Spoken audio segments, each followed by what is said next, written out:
Self-discipline means choosing to stick to your goals.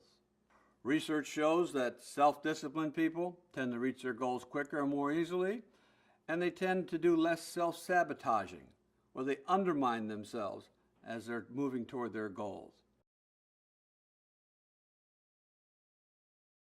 It's good to remind yourself often of your goals that you're trying to achieve. It helps you maintain your focus on your short-term goals and maintain your focus on your long-term goals. One thing that's very helpful to do is visualize. What's it going to be like when you achieve that goal? How are you going to feel? How are you going to think about yourself? What's it going to look like? What are your friends going to say? Another thing to keep in mind is, what would happen if you weren't in college? What would your parents make you do? Chances are you'd be working on an 8-hour-a-day, 40-hour-a-week job without a college degree, and you're not going to be getting very far in life.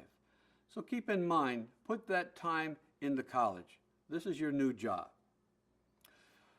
Another philosophy that's very helpful to keep in mind is, when you do something wrong, you're really not. You're just doing all the right things to get the wrong result. There's nothing wrong with you. One bad game doesn't make a bad athlete. One bad diet day doesn't make a bad dieter. So don't beat yourself down. There's really no such thing as failure. When you do something that doesn't work, you've learned a whole lot about what doesn't work. Stick to your goals. Don't sabotage yourself. It's difficult enough to achieve goals. Use your reminders to keep you on track. And remember, there's nothing wrong with you if something doesn't work. You're just doing all the right things to get the wrong results, and we can change that.